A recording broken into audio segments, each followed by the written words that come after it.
Hello, it is Richard from Total Parts Plus. Today we have a Ford Kuga, stock reference number 5892.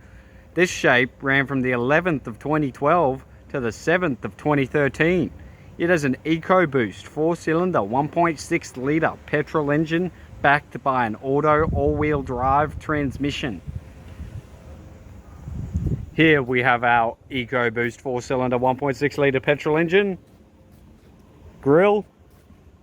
left-hand headlight, bonnet, one dent, stone chips,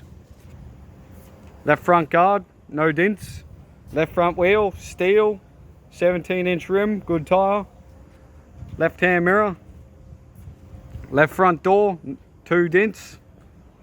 left rear door, no dents, left rear wheel, steel, 17-inch rim, good tyre, left-hand tail light, tailgate, no dents, right tail light, right rear wheel, factory alloy mag, 17-inch rim, good tyre,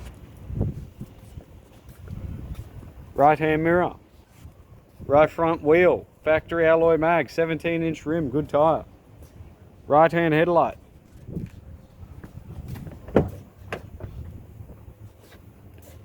right front door trim, right front master switch, center console, gear stick, heat AC controls, single stack CD player with control panel, interior mirror, left hand sun visor, courtesy light, right hand sun visor, tidy 4-spoke steering wheel, vinyl with audio, cruise and radio control.